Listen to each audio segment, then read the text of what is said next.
प्यारे बच्चों, पढ़ लो मैथ हमारे साथ में। आज हम लोग कक्षा 6 गणित इकाई 2 पूर्ण संख्याएं, जिसे इंग्लिश में होल नंबर कहते हैं, पढ़ेंगे। पूर्ण संख्याएं क्या होती हैं, पहले हम इसके बारे में जानेंगे। के लिए हमारे विद्यालय में दौड़ का गेम होता है। जब हम लोग दौड़ का गेम करते हैं तो बच्चे को क्या कर देते हैं, बैठाल देते हैं।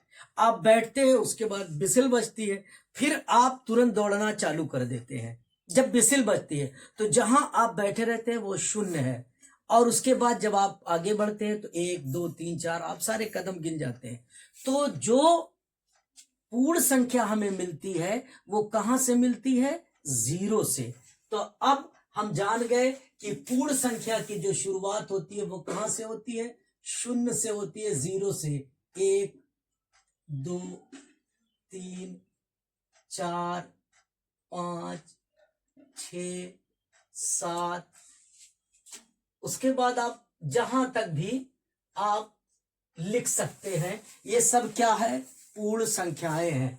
अब आपसे यदि कोई पूछता है कि पूर्ण संख्या क्या है, तो आप बताइएगा ऐसी संख्याएं जो 0 से शुरू होकर बढ़ती रहती हैं और कहां तक बढ़ेंगी इसकी कोई लिमिट नहीं है, वो सब क्या है, पूर्ण संख्याएं हैं। अब पूर्ण संख्याएं, अब हमको दूसरा मिलता है संख्या रेखा पर पूर्ण संख्याओं का प्रदर्शन। तो पहले हम लोग क्या बनाते हैं, रेखा बनाते हैं।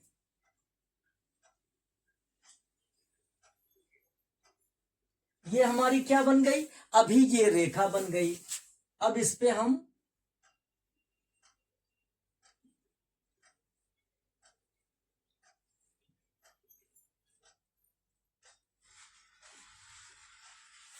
चलिए, अब देखिए पूर्ण संख्या। अब हम क्या लिखेंगे, अब यही देख लीजिए। मान लीजिए आपको यहां बैठाला गया, तो जहां आप बैठे वो क्या है, 0 है। यानी पूर्ण संख्या की शुरुआत 0 से होती है। 1 2 3 4 5 6 7 8 9 10। इसके आगे आप जहां तक भी लिख सकते हैं, आप इसे लिख दीजिएगा। ठीक, अब हमने देखिए, पहले आपने रेखा बनाई, उसके बाद आपने इसको संख्या रेखा बना दिया। संख्या रेखा, जब ये सारे आपने पूर्ण संख्याओं को आपने लिख दिया तो ये अब संख्या रेखा बन गई। संख्या रेखा के बाद अब हम लोग जानेंगे क्रमागत पूर्ण संख्याएं। कर्मगत का मतलब ये होता है कि क्रम वाइज। जैसे किसी बच्चे ने आपसे कहा कि हम लोग गिनती गिन रहे हैं, किसी बच्चे ने आपसे कहा 11, तो आप क्या कहेंगे, आप 11 कहेंगे। आपका जो बगल वाला वो 12 कहेगा, उसके बाद 13 कहेगा, उसके बाद 14 कहेगा, उसके बाद 15 कहेगा। तो यानी कर्मागत, कर्मागत का मतलब जैसे 1 के बाद 2, 2 के बाद 3, 3 के बाद 4, 4 के बाद, ये कर्मागत है। अब आपसे किसी ने कह दिया 20, इसकी कर्मागत संख्या बताइए, तो आप कहिएगा 21, 22, 23, 24, 25। ये सब क्या है, कर्मागत संख्याएं हैं। आपको एक प्रश्न मिलता है कि पहली और तीसरी कर्मागत संख्याओं का योगफल। देखिए लिखा है, पहली और तीसरी कर्मागत संख्या का योग, संख्या का योग 12 है। बीच वाली संख्या बताओ।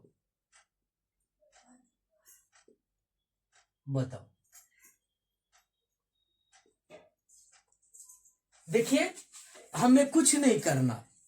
पहली और तीसरी संख्या का योग कितना है, 12। अब 12 में 2 से भाग दे दीजिए। 12 भागा 2 बराबर 2 छक 12, 2 छक 12, 6 आ गया। 12/2, 2 छक 12 बराबर 6 आ गया। यानी अब यदि आपको कभी पहली और तीसरी कर्मगत संख्याओं का योग दिया हो तो उसमें आप किससे भाग देंगे? 2 से। किससे भाग देंगे? 2 से।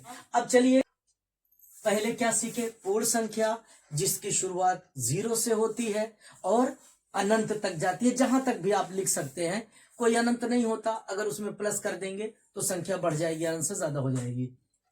उसके बाद क्या है? संख्या रेखा पर पूर्ण संख्याओं का प्रदर्शन। आपने रेखा खींचा, रेखा खींचने के बाद ये सारे आपने निशान लगाए। उसके बाद आपने कहा पूर्ण संख्या 0 से शुरू होती है, 0 से आपने शुरू कर दिया। उसके बाद आई कर्मगत पूर्ण संख्याएं। कोई भी संख्या है, कोई भी संख्या वो पूर्ण संख्या है। 1 2 3 4 0 0 1 2 3 4 5 6 20 50 100 70 80 90, ये सब क्या है? पूर्ण संख्याएं हैं। अब पूर्ण संख्याओं में कर्मगत क्या है? तो कर्मगत अगर किसी ने 100 कहा तो आप 101 102 103, मतलब कर्मगत का मतलब कि कोई संख्या बोले तो उसमें आप 1 प्लस करते चले जाइए, तो वो क्या होगी? कर्मगत होगी। अब हम लोग इसके बाद आएंगे सवाल पर। हाँ, सवाल नंबर 1 देखें। देखिए, सबसे छोटी पूर्ण संख्या बताइए। अभी हम लोगों ने पढ़ा है कि पूर्ण संख्या की जो शुरुआत होती है वो 0 से होती है। आपने अभी देखा है, तो सबसे छोटी पूर्ण संख्या जो है वो क्या है? 0 है। तो आप लिख देंगे सबसे छोटी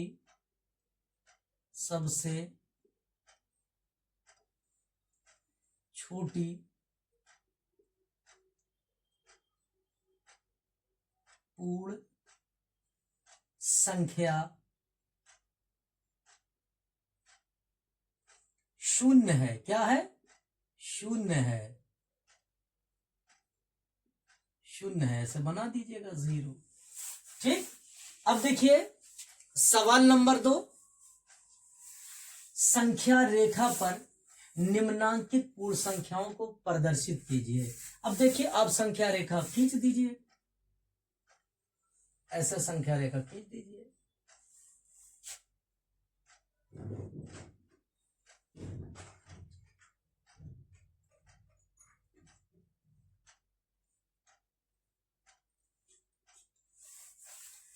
जीरो 1 2 3 4 5 6 और 7, यहीं तक आपसे कहा गया था। तो आपने संख्या रेखा पर आपने इन संख्याओं को प्रदर्शित कर दिया। प्रदर्शित मतलब आपने दिखला दिया कि ये संख्या रेखा है। अब देखिए वही वाला सवाल आ गया कि 3 कर्मगत संख्याओं में पहली और तीसरी का योग 28 है, संख्या ज्ञात कीजिए। हम जानते हैं पहली और तीसरी के योग को का बटा 2 कर देंगे तो हमें मिल जाएगा। कर देते हैं पहली, अब पहली और धन तीसरी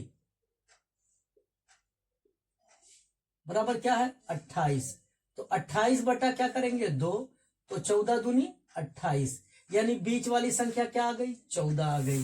तो इससे पहले क्या होगी? 14 से पहले 13 होगी, और 14 के बाद क्या होगी? 15 होगी। अब देखिए 13 14 15, 13 और 15 क्या होगी? 28 होगी। 4 देखिए, यदि 3 कर्मगत संख्याओं में मध्य की संख्या 39 है, 3 कर्मगत संख्या है जिसमें बीच वाली जो संख्या है वो 39 है, तो तीनों संख्याओं को ज्ञात कीजिए। एक जरा सा भी आपको डरने की आवश्यकता नहीं है। बस आप क्या करिए, आप यहां 39 लिख दीजिए। 39 के बाद क्या आता है? 40, और 39 से पहले क्या आता है? 38। अब देखिए मध्य में हो गई 38 39 40, ये कर्मगत हो गई। 38 39 40, ये बहुत आसान थी। ठीक। अब चलते हैं सवाल नंबर 5 पे। प्राकृतिक संख्या के समूह में, प्राकृतिक संख्या उसका समूह है। क्या समूह है? 1 2 3 4 5 6 7।